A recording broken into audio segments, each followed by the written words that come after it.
نستعينه ونستغفره ونؤمن به ونتوكل عليه ونعوذ بالله من شرور أنفسنا ومن سيئات أعمالنا من يهده الله فلا مضل له ومن يضلله فلا هادي له ونشهد أن لا إله إلا الله وحده لا شريك له ونشهد أن سيدنا ومولانا محمدا عبده ورسوله صلى الله تبارك وتعالى عليه وعلى آله وصحبه وسلم تسليما كثيرا أما بعد فأعوذ بالله من الشيطان الرجيم بسم الله الرحمن الرحيم وقال ربكم ادعوني أستجب لكم إن الذين يستكبرون عن عبادتي سيدخلون جهنم داخرين وقال رسول الله صلى الله تبارك وتعالى عليه وسلم من لم يسأل الله يغضب عليه وقال رسول الله صلى الله تبارك وتعالى عليه وسلم الدعاء مخ العبادة أو كما قال عليه الصلاة والسلام رب اشرح لي صدري ويسر لي أمري واحلل عقدة من لساني يفقهوا قولي اللهم صل على محمد وعلى آل محمد كما صليت على إبراهيم وعلى آل إبراهيم إنك حميد مجيد اللهم بارك على محمد وعلى آل محمد كما باركت على إبراهيم وعلى آل إبراهيم إنك حميد مجيد. گرامی قدر حاضرین و سامعین، اللہ تبارک و تعالی سے اپنا تعلق مضبوط سے مضبوط تر کرنے کے لیے مؤثر ترین ذریعہ دعا ہے۔ جب انسان دنیا میں کسی سے کوئی چیز مانگتا ہے، پہلی بات تو یہ ہے کہ جس سے آدمی مانگتا ہے اور اپنی حاجت ظاہر کرتا ہے اسی سے کرتا ہے جس سے آدمی کا تعلق ہوتا ہے، اور اگر وہ اسباب کے درجے میں ہماری ضرورت کو پورا کرتا ہے تو ہمارے تعلق میں محبت میں اضافہ ہو جاتا ہے۔ اللہ تبارک و تعالی سے جب انسان دنیا کی کوئی چیز مانگتا ہے تو اللہ تبارک و تعالی اس میں دیکھتے ہیں کہ اس بندے کے لیے اس میں بہتری ہے یا نہیں۔ اگر بہتری ہوتی ہے تو وہ چیز اسے مل جاتی ہے، اگر اس وقت بہتری نہیں ہے، آگے چل کے بہتری ہے تو تب بھی اللہ وہ اسے عطا کر دیتا ہے، اور اگر اس میں بہتری نہیں ہوتی تو پھر اللہ تبارک و تعالی اس چیز کے بدلے میں کوئی اور شے اسے عطا کر دیتا ہے۔ بن مانگے ایک چیز مل گئی، اسے سمجھنا چاہیے کہ یہ کوئی دعا ہے جو پہلے میری قبول نہیں ہوئی، اور اس دعا کے نتیجے میں آج یہ چیز اللہ نے مجھے عطا فرمائی۔ پھر کبھی ایسا ہوتا ہے کہ متبادل چیز بھی نہیں ملتی، اس دعا کی برکت سے اللہ تبارک و تعالیٰ کوئی مصیبت دور کر دیتے ہیں۔ ایسی ناگہانی مصیبت آ گئی اور بالکل مصیبت کے اندر چاروں طرف سے یہ گھیر لیا گیا، مگر اللہ نے مدد فرمائی، حالانکہ عمل تو کوئی نہیں تھا، مگر اللہ نے کرم فرمایا اور وہ مصیبت دور ہو گئی۔ یہ کوئی ایسی دعا ہے پہلے کی جو قبول نہیں ہوئی، اور اس دعا کے نتیجے میں اللہ نے اس مصیبت کو ہٹا دیا ہے۔ چوتھی صورت یہ ہوتی ہے کہ جو چیز آپ نے مانگی وہ بھی نہیں ملی، اس کے بدلے میں متبادل کوئی شے بھی نہیں ملی، اور اس کے نتیجے میں مصیبت بھی نہیں دور ہوئی، مگر وہ دعا بندے کی آخرت میں ذخیرہ کر دی گئی، اور وہ آخرت میں ذخیرہ ہو جاتی ہے۔ جب اللہ کے حضور پیش ہوگا تو اس وقت وہ ذخیرہ کی ہوئی دعاؤں کے بدلے میں اسے جب نوازا جائے گا تو یہ اس وقت تمنا کرے گا کہ کاش دنیا میں میری کوئی بھی دعا قبول نہ ہوتی اور آج ان دعاؤں کا صلہ مجھے یہاں ملتا ہے۔ تو یہ کب ہے؟ جب ہم اللہ سے دنیا کی کوئی چیز مانگتے ہیں۔ تو ان چار باتوں میں سے ایک بات ضرور ہوتی ہے، یا وہ چیز اللہ عطا کر دیتا ہے، یا وہ نہیں ملتی اس کا متبادل مل جاتا ہے، یا اس کے بدلے میں اللہ کسی مصیبت کو ہٹا دیتا ہے، اور یا وہ دعا آخرت کے لیے ذخیرہ کر دی جاتی ہے۔ اور جب ہم آخرت کی کوئی دعا اللہ سے مانگتے ہیں، آخرت کی دعا بندہ کیا مانگتا ہے؟ خاتمہ ایمان پر مانگتا ہے، اللہ سے نیکی مانگتا ہے، تقوی مانگتا ہے، گناہوں سے بچنے کی طاقت مانگتا ہے، نیکی پر عمل کرنے کا جذبہ اللہ سے مانگتا ہے، اللہ سے اس کی محبت مانگتا ہے، پیارے رسول صلی اللہ تعالی علیہ وسلم کی محبت اللہ سے مانگتا ہے، اسی طرح سے جہنم سے بچنے کی دعا مانگتا ہے، جنت میں داخلے کی دعا مانگتا ہے، پیارے رسول صلی اللہ تعالی علیہ وسلم کی سفارش کی دعا اللہ سے مانگتا ہے، آپ علیہ الصلوۃ والسلام کے مبارک ہاتھوں سے حوض کوثر کے جام کی دعا مانگتا ہے۔ یہ دعائیں آخرت کی ہیں، یہ تو اللہ قبول کر ہی دیتا ہے۔ اس بندے نے آخرت کی دعا مانگی ہے تو اللہ پاک آخرت کی دعا تو قبول کر ہی دیتا ہے، مگر دنیا کی جو دعا مانگتا ہے اس دعا کے اندر چار صورتیں ہوتی ہیں۔ یا تو اللہ وہ چیز دے دیتا ہے اگر اس میں بہتری ہو، اور اگر اس میں بہتری نہیں ہے اللہ اس کا کوئی متبادل دے دیتا ہے، اور اگر متبادل بھی نہ ملے تو پھر اللہ تبارک و تعالی مصیبت کو دور کر دیتا ہے، اور مصیبت بھی دور نہ ہو تو وہ دعا آخرت میں ذخیرہ کر دی جاتی ہے۔ غرض یہ کہ دنیا کی جو دعا ہم نے مانگی ہے وہ بھی رد نہیں ہوئی ہے، البتہ اس کی قبولیت کی چار صورتوں میں سے کوئی ایک صورت ہے، اور آخرت کی جو ہم نے دعا مانگی ہے آخرت کی دعا اللہ پاک قبول کر لیتا ہے، اسی وقت اللہ پاک قبولیت کا شرف اسے عطا کر دیا کرتا ہے۔ تو میں یہ عرض کر رہا تھا کہ بندے کا اپنے اللہ سے ربط اور تعلق دعاؤں سے مضبوط ہوتا ہے۔ اگر کسی آدمی کو دیکھنا ہو کہ اس کا اللہ سے کتنا تعلق ہے تو دیکھا جائے کہ اس کا دعا کے اندر کتنا جی لگتا ہے، اس لیے کہ دعا ایک تنہائی کی عبادت ہے، علیحدہ سے اللہ سے مانگنے کی ایک عبادت ہے۔ تو جتنی دعا آدمی مانگتا ہے گویا کہ یہ اللہ سے ہم کلامی کر رہا، اللہ سے سرگوشی کر رہا، اللہ سے مناجات کر رہا، جس سے محبت ہوتی ہے، جس سے تعلق ہوتا ہے اور جس سے عقیدت ہوتی ہے، آدمی اس کے ساتھ سرگوشی کرتے کرتے کرتے بہت طویل وقت گزار دیتا ہے، محسوس بھی نہیں ہوتا۔ جس دوست سے محبت ہو اور اس کے پاس آدمی بیٹھتا ہے تو رات بیت جاتی ہے ساری، کئی گھنٹے گزر جاتے ہیں، کیوں؟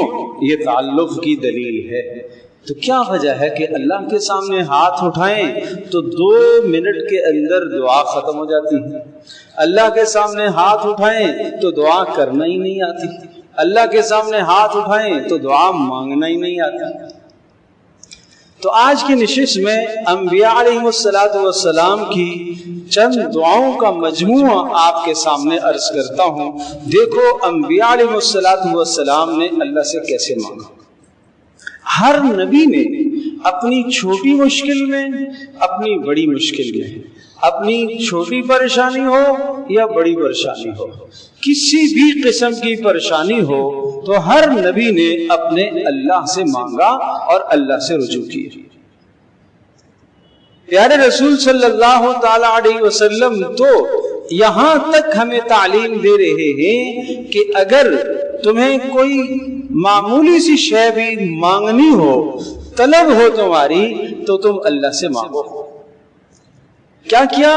یہاں تک کہ مثال دے کر فرمایا کہ اگر تمہارے جوتے کا تسمہ ٹوٹ جائے تو بھی اللہ سے مانگو۔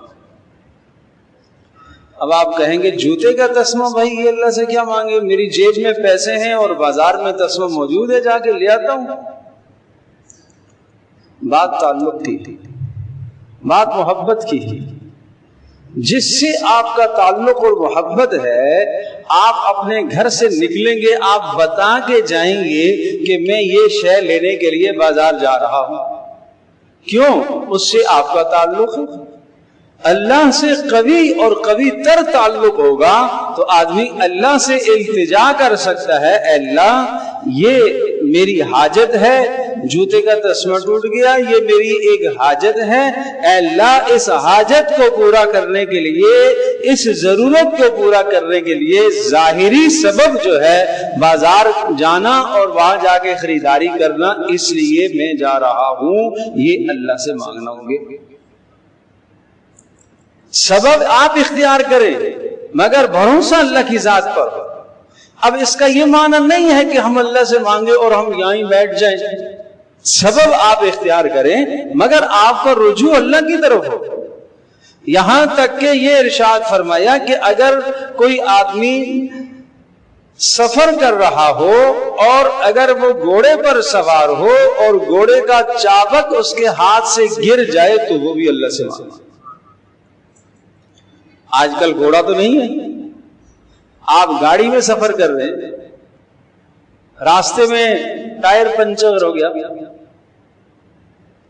اب ایک صورت یہ ہے کہ ٹائر پنچر ہونے کے بعد آدمی فوری اترا، ایک لمحے کے لیے بھی اللہ کی طرف دھیان نہیں گیا، جو ظاہری اسباب تھے وہ اختیار کر لیے۔ اب مجھے بتائیے، ایک مسلمان ہے اور ایک کافر ہے، اس کی گاڑی کا ٹائر پنکچر ہوتا ہے تو وہ بھی اترتا ہے اور ظاہری اسباب اختیار کر لیتا ہے، اور ایک مسلمان کے ساتھ یہ حادثہ پیش آتا ہے، وہ بھی اترتا ہے اور اسباب اختیار کر لیتا ہے۔ دونوں کی زندگی میں کیا فرق ہے؟ دونوں کی زندگی میں کیا فرق ہے؟ پیارے رسول صلی اللہ علیہ وسلم کی تعلیم یہ ہے کہ یہ جس مسلمان کے ساتھ حادثہ پیش آیا ہے اور گاڑی کا کوئی بھی حادثہ پیش آیا ہے، ایک لمحے کے لیے اللہ کی طرف متوجہ ہو جائے، اے اللہ میں فلاں جگہ سفر کا ارادہ رکھتا ہوں، اے اللہ عافیت کے ساتھ، سہولت کے ساتھ، آسانی کے ساتھ اے اللہ مجھے اپنی منزل تک پہنچا دے، اے اللہ اس راستے میں اس سواری کے شرور سے میری حفاظت فرمانا، اس سواری کی خیریں مجھے عطا فرمانا، اس راستے کی خیریں مجھے عطا فرمانا، راستے کے شرور سے اے اللہ میری حفاظت فرمانا، جس نیک مقصد کے لیے میں جا رہا ہوں اے اللہ اس مقصد کو پورا ہونے میں آسانیاں پیدا کرنا۔ یہ ہے مومن کی زندگی۔ اور کافر کی زندگی کیا ہے؟ جیب پر ہے، اسباب پر ہے، 100% بھروسہ اسباب پر ہے۔ نہ وہ سوار ہوتے ہوئے دعا کا اہتمام کرتا ہے، نہ سفر میں جاتے ہوئے دعا کا اہتمام کرتا ہے، نہ سواری سے اترتے وقت دعا کا اہتمام کرتا ہے، نہ کوئی حادثہ پیش آتے وقت اللہ کی طرف رجوع کرتا ہے۔ ہاں ہمارے ہاں بھی ایسا ہو گیا، بڑا حادثہ پیش آ گیا، ناگہانی موت سامنے آئی تو پھر تو ہم بھی اللہ کی طرف رجوع کریں گے، مگر چھوٹا موٹا حادثہ تو میں خود ہی حل کر لوں گا۔ نہیں، یہ مسلمان کی زندگی نہیں ہے۔ مسلمان کی زندگی چھوٹا حادثہ ہو، چھوٹا مسئلہ ہو، بڑا مسئلہ ہو، دونوں مسئلوں کا حل کس کے پاس ہے؟ اللہ کے پاس ہے۔ یہ انبیاء علیہ السلام کی تعلیمات ہیں، یہ رسول اللہ صلی اللہ علیہ وسلم کی تعلیمات ہیں کہ اپنی چھوٹی حاجت ہو یا بڑی حاجت ہو، اللہ کے سامنے چھوٹی بھی اللہ کے سامنے بڑی بھی سب برابر ہے۔ اللہ کے لیے کیا مشکل ہے؟ حضرت آدم علیہ السلام اللہ سے کس طرح سے مانگ رہے ہیں؟ انبیاء علیہ السلام کی دعاؤں میں ایک بات آپ کو نظر آئے گی کہ ہر نبی ہمیشہ اللہ کے سامنے اپنی کمزوری اور اپنی بے بسی کا اظہار کرتا ہے۔ طاقت ہونے کے باوجود بھی، قوت ہونے کے باوجود بھی اللہ کے سامنے اپنی بے بسی کا اظہار کرتا ہے۔ یہ عجز، یہ انکساری، یہ تواضع، اللہ کے سامنے بے بسی کا اظہار کرنا، یہ اللہ کو بہت پسند ہے، یہ اللہ کو بہت پسند ہے۔ حضرت آدم علیہ السلام کہہ رہے ہیں ربنا ظلمنا انفسنا وان لم تغفر لنا وترحمنا لنكونن من الخاسرین۔ ربنا ظلمنا انفسنا، اے ہمارے رب، ہم نے تو اپنی جانوں پر ظلم کر لیا، اپنے قصور کا اعتراف ہے۔ ظلمنا انفسنا وَإِن لَّمْ تَغْفِرْ لَنَا وَتَرْحَمْنَا، اپنی بے بسی کا اظہار کر رہے کہ اے اللہ اگر تو نے ہمارے اوپر رحم نہ فرمایا اور تو نے ہمارے گناہ نہ معاف کیے تو ہم کامیاب نہیں ہو سکتے، لَنَكُونَنَّ مِنَ الْخَاسِرِينَ، طے شدہ بات ہے کہ ہمارا خسارہ ہی خسارہ ہے، ہم تو بے بس ہیں۔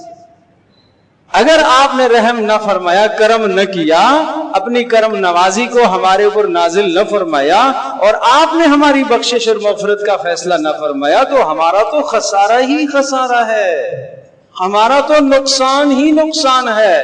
تیری رحمت کے بغیر اور تیری مغفرت کے بغیر ہمارا کام نہیں بنے گا۔ تو اپنے قصور کا بھی اعتراف ہے، اپنی بے بسی کا بھی اعتراف ہے۔ حضرت نوح علیہ السلام اللہ سے مانگ رہے رب انی مغلوب فانتصر، فدعا ربہ انی مغلوب فانتصر۔ حضرت نوح علیہ السلام نے اپنے پروردگار سے یہ دعا مانگی، اے میرے رب انی مغلوب، میں مغلوب ہو گیا، قوم کو سمجھا کر تھک گیا، 950 برس قوم کو سمجھا چکا ہوں، مگر یہ میری بات سننے کے لیے تیار نہیں ہے، اپنی بے بسی کا اظہار کر رہے ہیں، اپنی کمزوری کا اظہار کر رہے ہیں۔ فانتصر، اے اللہ اب تو ہی بدلہ لے گا، اے اللہ اب تو ہی مدد کرے گا، اے اللہ اب تو ہی میرا کام بنائے گا، تیرے سوا کوئی اور نہیں ہے۔ اپنی بے بسی کا، اپنی کمزوری کا اظہار اللہ کے سامنے فرما رہے ہیں۔ اللہ اکبر، ہر نبی کا طریقہ یہی رہا۔ حضرت یونس علیہ السلام لا الہ الا انت سبحانک انی کنت من الظالمین، عجیب کلمہ کہا، لا الہ الا انت، سب سے پہلے نفی کر دی سب کی، کوئی بھی حاجت روا نہیں ہے، کوئی بھی مشکل کشا نہیں ہے، کوئی بھی مچھلی کے پیٹ سے مجھے نجات دینے والا نہیں ہے، کوئی بھی اس سمندر کی تہ میں میری پکار کو سننے والا نہیں ہے، مگر اے اللہ تو ہی تو ہے، بس تو ہی تو ہے۔ اور سبحانک، اے اللہ تیری تو پاکیاں ہی پاکیاں ہیں، تو تو پاک ہی پاک ہے، ہر نقص سے، ہر عیب سے۔ اور یہاں سمندر کی تہ میں آ چکا، مچھلی کے پیٹ میں آ چکا، کسی بندے کا بس اس مچھلی پر نہیں چلتا، مگر اے اللہ تیرا بس تو چلتا ہے نا۔ تو کمزوری سے پاک ہے، بندے تو سارے کمزور ہیں کہ اس پر اپنا اختیار چلائیں، مگر تو کمزوری سے پاک ہے، تیرے اندر یہ طاقت ہے، تیرے اندر یہ قوت ہے، تو مجھے اس مشکل سے، اس غم سے تو مجھے نکال سکتا ہے۔ انی کنت من الظالمین، ہاں قصور میرا ہے، اعتراف جرم ہے، اپنے قصور کا، اپنی غلطی کا، اپنی لغزش کا اعتراف فرما رہے ہیں کہ قصور میرا ہے۔ یہ نہیں کہ اللہ پتہ نہیں تو نے کس جرم میں مجھے مبتلا کر دیا اور میرے کس جرم میں تو نے مجھے پکڑ لیا۔ نہیں، اگر ساری زندگی ایک بندہ سجدے میں گرا رہے اور پھر بھی اللہ کی طرف سے عذاب کا فیصلہ ہو جائے تب بھی عدل ہے، انصاف ہے۔ ساری زندگی کی عبادت سجدے میں گر کر بھی بندہ اللہ تبارک تعالی وحدہ لا شریک کا حق نہیں ادا کر سکتا، نہیں ادا کر سکتا۔ تو اس لیے یہ انبیاء علیہ الصلوۃ والسلام جو گناہوں سے معصوم ہیں، جو گناہوں سے پاکیزہ ہیں، جن ہستیوں کو اللہ نے گناہوں سے پاک صاف پیدا فرمایا، مرتے دم تک گناہوں سے پاکیزہ صاف ستھرے، مگر اس کے باوجود بھی ہر نقص اور ہر کمی کا اعتراف خود کرتے ہیں اور اللہ تبارک تعالیٰ کی پاکی کا اقرار کرتے ہیں۔ لا الہ الا انت سبحانک انی کنت من الظالمین، اس جذبے کے ساتھ تنہائی میں اور سمندر کی تہ میں، نمبر 1 اکیلے، نمبر 2 تنہائی، نمبر 3 اندھیرا۔ سوچو تو صحیح، اکیلے ہیں، تنہائی ہے، اندھیرا ہے، تہ میں ہے۔ اب اس وقت کون یاد آئے گا سوائے اللہ کے؟ انی کنت من الظالمین، اللہ نے فرمایا فاستجبنا له ونجیناہ من الغم وکذالک ننجی المؤمنین، ہم نے فوری یونس کی پکار کو سنا، اس کی دعا کو سنا اور ہم نے فوراً انہیں اس غم سے نجات دی، اور اسی طرح سے ہم ایمان والوں کو نجات دیتے رہیں گے۔ جب بھی کوئی ایمان والا ہمیں اسی طرح سے پکارے گا تو ہم نجات دیتے رہیں گے۔ اس لیے علماء نے لکھا ہے کہ اسی طرح سے پکارنا جیسے حضرت یونس علیہ السلام نے پکارا، سب سے امید کٹ گئی، سب سے امید کٹ گئی، سارے اسباب ختم ہو گئے۔ بتاؤ تو صحیح کہ سمندر کے اندر، مچھلی کے پیٹ میں کیا کسی بندے کا اختیار ہو سکتا ہے؟ اتنے لغدق بڑے سمندر میں، فجن عمیق، اتنے گہرے سمندر کے اندر کون بندہ جانتا ہے وہ مچھلی کہاں چلی گئی اور وہ کس کنارے میں چلی گئی، کہاں بیٹھی ہے، کہاں سفر کر رہی ہے؟ وہ اللہ وحدہ لا شریک جانتا ہے۔ یہ سمجھانا مقصود تھا۔ کیوں حضرت پیغمبر یونس علیہ السلام کو وہاں پہنچایا؟ سمجھانا مقصود تھا کہ دیکھو پیغمبروں کا طریقہ کار کیا ہے، پیغمبر مشکل میں کس سے مانگتے ہیں، پیغمبر مشکل میں کس کو پکارتے ہیں، اور بتاؤ یہاں کون بندہ تھا جو ان کی مدد کو پہنچ سکتا تھا؟ نہیں پہنچ سکتا تھا۔ تنہائی بھی ہے، اندھیرا بھی ہے، وحشت بھی ہے۔ تو علماء نے لکھا ہے کہ ایک آدمی اسی جذبے کے ساتھ سب سے امید کٹ جائے، پھر آدمی پڑھے لا الہ الا انت سبحانک انی کنت من الظالمین، اپنی بے بسی کا بھی اعتراف کرے۔ تنہائی میں بیٹھے، اندھیرے میں بیٹھے، تنہائی میں ہو، اندھیرے میں ہو، رات کے اندھیرے میں بیٹھے، پھر دیکھو اللہ کی مدد کیسے آتی ہے۔ سب محلے والوں کو جمع کرو، بھائی کیا کرنا ہے؟ آیت کریمہ کا وظیفہ پڑھنا ہے۔ شاباش، 1.25 لاکھ بار پڑھیں گے، پڑھو۔ یونس علیہ السلام نے تو نہیں جمع کیا تھا سب کو، قرآن تو کہتا ہے فاستجبنا له ونجیناه من الغم وکذالک ننجی المؤمنین، اسی طرح سے ہم ایمان والوں کو نجات دیتے رہیں گے۔ جب ایمان والے اس طرح سے پڑھیں گے تو درد کسی دوسرے کو نہیں ہے، درد آپ کو ہے، تکلیف آپ کو ہے، پریشانی آپ کو ہے، غم آپ کو ہے۔ آپ اکیلے میں اللہ سے مانگیں گے، پکاریں گے، اللہ کی طرف آپ رجوع کریں گے، اللہ کی مدد آئے گی لازمی۔ اس کے لیے مجمع جمع کرنا ضروری نہیں ہے، اس کے لیے سب محلے والوں کو اکٹھا کرنا ضروری نہیں ہے، اس کے لیے کوئی عدد ضروری نہیں ہے۔ حضرت یونس علیہ السلام کوئی لاکھوں مرتبہ نہیں پڑھا تھا۔ بات کیفیت کی ہوتی ہے، بات محبت کی ہوتی ہے، بات جذبے کی ہوتی ہے۔ ایک مرتبہ ہی کافی ہے، اگر وہ جذبہ یونس اندر آ جائے تو ایک مرتبہ ہی لا الہ الا انت سبحانک اللہ کے عرش کو ہلا دے گی۔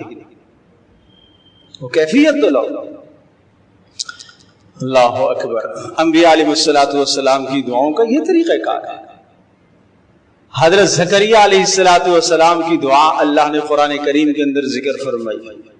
حضرت زکریا علیہ السلام اپنی بے بسی کا اعتراف، اپنی کمزوری کا اعتراف کر رہے ہیں۔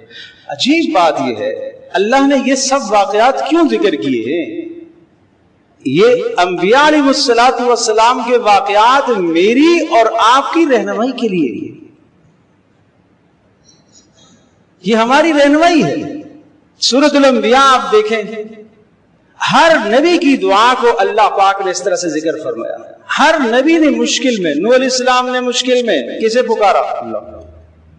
ابراہیم علیہ السلام نے اللہ کو پکارا، موسیٰ علیہ السلام نے اللہ کو پکارا۔ کیا خوب دعا، رب انی لما انزلت الی من خیر فقیر، اے میرے رب انی لما انزلت الی، اے اللہ تو جو کچھ مجھے عطا کرے گا میں اس کا محتاج ہوں۔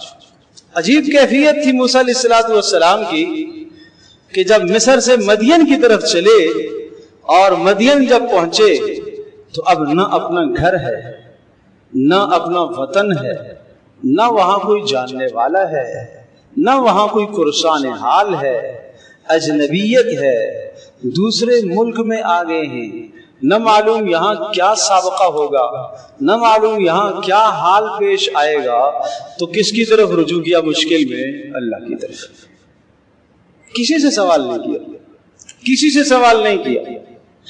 رب انی لما انزلت الی من خیر فقیر۔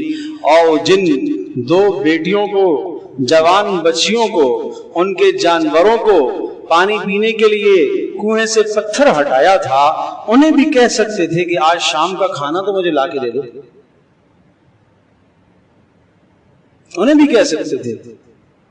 ادھر حضرت خضر علیہ السلام کے ساتھ جہاں تذکرہ آیا وہاں ان دونوں نے مل کر ایک دیوار درست کی تھی، تو وہاں حضرت خضر سے کہہ پڑے، بول اٹھے، لو اتخذت علیہ اجرا، اے خضر اگر کوئی اجر لے لیتا اس لیے کہ ان سے ہم نے کھانا مانگا ہے، انہوں نے کھانا بھی نہیں کھلایا ظالموں نے، تو ان سے کوئی اجرت لے لیتے، کم از کم شام کا انتظام تو ہو جاتا۔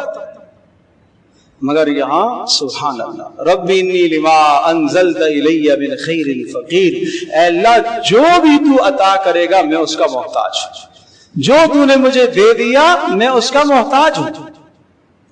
اللہ نے اس دعا کی برکت سے حضرت موسیٰ علیہ السلام کے لیے گھر کا بھی انتظام فرمایا، حضرت موسیٰ علیہ السلام کے لیے شادی کا بھی انتظام فرمایا اس دعا کی برکت سے۔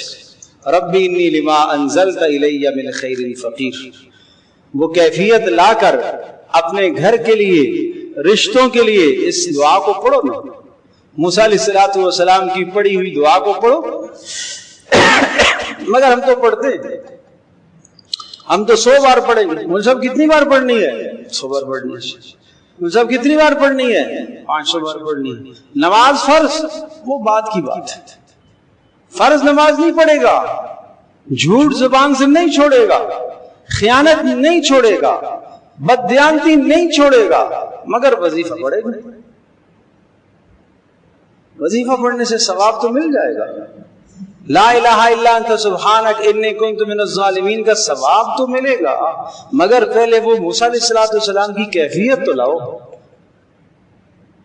اپنے آپ کو پہلے گناہوں سے تو دور کرو، گناہ تو اپنی زندگی سے ہٹا دو، اللہ سے معافی مانگ کر توبہ کر کے اپنے گناہوں تو دور کرو، پھر اس کے بعد پڑھو رب انی لما انزلت الی من خیر فقیر۔ دیکھو کس طرح سے اللہ دعا کو قبول کرتا ہے۔ زکریا علیہ السلام اللہ سے مانگ رہے، اور اللہ پاک نے سورہ مریم کے آغاز میں کس طرح سے حضرت زکریا علیہ السلام کی دعا کو ذکر فرمایا۔ ذکر رحمت ربک عبدہ زکریا، اے نبی اپنے رب کا جو اس کے بندے زکریا پر فضل ہوا، آؤ تجھے اس فضل کا تذکرہ سناتا ہوں۔ کاف ہا یا عین صاد ذکر رحمت ربک عبدہ زکریا، کیا پیارے کلمات ہیں۔ اذ نادا ربہ نداء خفیا، جب زکریا نے تنہائی میں اللہ کو پکارا، نداء خفیا، آہستہ آہستہ اللہ سے پکارا۔ قال رب انی وہن العظم منی واشتعل الرأس شیبا ولم اکن بدعائک رب شقیا۔ اے اللہ، قال رب انی وہن العظم منی، میری ہڈیاں کمزور پڑ گئی، واشتعل الرأس شیبا، سر میں بالوں کی سفیدی آ چکی ہے، اب اولاد کا زمانہ تو نہیں رہا، اس لیے کہ ظاہری اسباب کے اعتبار سے کمزور ہو چکا، بڑھاپا آ چکا ہے، سر میں سفیدی مکمل آ چکی ہے۔ لیکن اگلا جملہ سنیے گا، ہڈیاں بوڑھی ہو گئی، سر میں سفیدی آ گئی، اسباب ختم ہو گئے، لیکن پھر بھی وَلَمْ أَكُنْ بِدُعَائِكَ رَبِّ شَقِيًّا، اے اللہ اس حالت میں بھی تیری جانب سے قبولیت کا فیصلہ ہو جائے، میں اس سے مایوس نہیں ہوں، میں مایوس نہیں، تو اس حال میں بھی مجھے عطا کر سکتا ہے، اولاد دے سکتا ہے۔ وَإِنِّي خِفْتُ الْمَوَالِيَ مِنْ وَرَائِي، اچھا کیوں اولاد چاہتے ہو؟ میں یہ چاہتا ہوں کہ میری اولاد مجھے تو بیٹا عطا فرمائے، اور وہ میرا بیٹا میرے خاندان کے لیے دینی تربیت کا ذریعہ بن جائے۔ آج ہماری تمنائیں کیا ہے؟ میری فیکٹری ہے بھائی، بس ایک اللہ بیٹا دے دینا، بس پھر کوئی شریک پیچھے کوئی چلانے والا تو ہو۔ ہائے ہائے ہائے، غرض ہی غلط ہے، ہماری سوچ ہی غلط ہے، خیال ہی غلط ہے۔ اللہ تبارک تعالی نے حضرت زکریا علیہ السلام کی دعا کو ذکر کر کے سمجھایا کہ اولاد مانگنے کی غرض کیا ہونی چاہیے۔ اولاد مانگنے کی غرض دین ہونا چاہیے، دنیا تو آئی جائے گی۔ کیا اللہ پاک نے یحییٰ علیہ السلام جو زکریا علیہ السلام کو عطا فرمائے تو کیا وہ کھاتے پیتے نہیں تھے؟ ان کی ضروریات دنیا کی نہیں تھی؟ وَإِنِّي خِفْتُ الْمَوَالِيَ مِنْ وَرَائِي وَكَانَتِ امْرَأَتِي عَاقِرًا، اے اللہ میری بیوی بھی وہ بھی بوڑھی ہو گئی ہے، فَهَبْ لِي مِن لَّدُنْكَ وَلِيًّا، اپنی طرف سے مجھے عطیہ عطا کر دے، اپنی طرف سے مجھے ہبہ دے دے، ایک بیٹا مجھے ہبے میں دے دے، گفٹ میں دے دے، انعام میں دے دے، یرثنی ویرث من آل یعقوب، جو میرے دین کا اور حضرت یعقوب علیہ السلام کے دین کا وارث بنے گا۔ اور صرف ایسا نہیں، وَاجْعَلْهُ رَبِّ رَضِيًّا، اے اللہ ایسا بیٹا عطا کرنا کہ جس کی زندگی پر تو بھی راضی ہو، وہ نافرمان تھا کہ نہ بنے۔ پھر یا زکریا انا نبشرک بغلام اسمہ یحییٰ لم نجعل لہ من قبل سمیہ، پھر اللہ پاک نے کہا اے زکریا آؤ ہم تجھے لڑکا دے رہے ہیں، اور اس لڑکے کا نام بھی ہم خود رکھیں گے یحییٰ، اور اس نام کا لڑکا آج تک کسی کا نہیں ہوا۔ اللہ اکبر، اللہ اکبر۔ رب حب لی من لدنک ذریۃ طیبہ، دوسری جگہ پر کلمات رب حب لی من لدنک ذریۃ طیبہ، اے اللہ مجھے نیک اور پاکیزہ اولاد عطا فرما، انک سمیع الدعاء، اے اللہ تو دعاؤں کو سننے والا ہے، اے اللہ تو دعاؤں کو قبول کرنے والا ہے۔ تو اللہ سے اولاد مانگنی ہو نیک مانگا کرو، صالح اولاد مانگا کرو، صرف اولاد مت مانگا کرو کہ اللہ مجھے بیٹا بیٹی عطا فرما، نہ، رب حب لی من لدنک ذریۃ طیبہ، اے اللہ نیک صالح اولاد عطا فرما، نیک کا لفظ کہا کرو ساتھ، اور اولاد ہیں اولاد کی پھر سے نیکی اللہ سے مانگا کرو، پھر سے نیکی مانگا کرو۔ حضرت ابراہیم علیہ السلام کی دعاؤں میں غور کرو نا، کس طرح سے اللہ تبارک تعالیٰ سے اپنی اولاد کے لیے نیکی مانگی ہے اور اپنی اولاد کے لیے خیر مانگی ہے، اور اللہ تبارک تعالیٰ نے پھر اولاد بھی کیسی عطا فرمائی کہ نبی ہی نبی بنے۔ تو یہ قرآن ہمیں دعا کا طریقہ سکھاتا ہے کہ دعا اللہ سے ایسی مانگنی چاہیے، تو دعا کے اندر اپنی بے بسی کا اظہار، اپنی کمزوری کا اظہار، اپنے عجز کا اظہار، اللہ تبارک تعالیٰ کی ربوبیت کا، اللہ کی وحدانیت کا اظہار و اقرار، اللہ کی تسبیح اور تقدیس، اللہ تبارک تعالیٰ کی تسبیح بیان کرنا، تقدیس بیان کرنا کہ ہر عیب سے، ہر برائی سے وہ اللہ پاک ہے، قصور میرا ہے، قصور کا اعتراف کرنا، یہ انداز اللہ کو پسند ہے۔ یہی انداز انبیاء علیہ السلام نے قرآن کریم کے اندر اپنایا ہے۔ تو خلاصہ یہ ہوا، عرض کیا تھا، جب بندہ اللہ سے دنیا کی دعا مانگتا ہے تو 4 باتوں میں سے ایک بات ضرور ہوتی ہے۔ نمبر 1، وہی چیز اللہ عطا کر دیتا ہے جو آپ نے مانگی، اگر بندے کے حق میں وہ بہتر ہو تو۔ میں تو نہیں جانتا کہ یہ میرے حق میں، یہ ضد بھی مت کیا کرو مجھے یہی چاہیے، بس یہی چاہیے، بس یہی۔ اے اللہ اگر اس میں بہتری ہے تو مجھے عطا فرما، نہیں ہے تو اس کا متبادل مجھے دے دے۔ شرطیں مت لگایا کرو، شرطیں مت لگایا کرو۔ اور دعا کے اندر عمومی الفاظ کہا کرو، سب کے لیے دعائیں کیا کرو، سب کے لیے دعائیں کیا کرو، امت مسلمہ کے لیے دعائیں کیا کرو، بخل نہ کیا کرو۔ تو اگر اس چیز میں بہتری ہوگی تو اللہ عطا کرے گا، یہ بھی قبولیت ہے۔ اور اگر اس شے میں بہتری نہیں ہے تو اللہ اس کا متبادل دے دے گا۔ کوئی اور چیز اچانک آپ کو مل گئی، نہ آپ نے طلب کی، نہ آپ نے مانگی، اور نہ آپ کے ذہن میں خیال تھا، یہ شے کیسے مل گئی ہے؟ یہ وہ آپ کی کوئی ماضی کی دعا ہے جو قبول نہیں ہوئی، اس کا متبادل اللہ نے آپ کو دیا۔ تیسری صورت یہ ہے کہ اللہ تبارک تعالیٰ اس دعا کے بدلے میں کوئی مصیبت دور کر دے۔ اچانک مصیبت میں بندہ گر گیا اور سارے اسباب دھرے کے دھرے رہ گئے، مصیبت سر پر آ پڑی، مگر اللہ پاک نے اس مصیبت کو ٹال دیا ہے، دور کر دیا ہے۔ یہ آپ کی کوئی دعا پہلے کی ہو سکتی ہے جو قبول نہ ہوئی ہو، اور اس دعا کے بدلے میں اللہ نے اس مصیبت کو دور کر دیا۔ اور چوتھی صورت یہ ہے کہ وہ دعا آپ کی آخرت میں ذخیرہ کر دی جائے۔ جب آخرت میں ذخیرہ کی ہوئی دعا بندہ دیکھے گا، اس وقت تمنا کرے گا، ہائے کاش دنیا میں کوئی دعا قبول نہ ہوتی، آج ان دعاؤں کا مجھے اجر اور صلہ ملتا، اتنا اللہ صلہ عطا کرے گا۔ اور جب بندہ آخرت کی دعا مانگتا ہے تو آخرت کی دعا تو اللہ قبول کر ہی لیا کرتا ہے۔ بہرحال اللہ سے مانگنا یہ ایک بہت مؤثر ذریعہ ہے اللہ سے تعلق قائم کرنے کا۔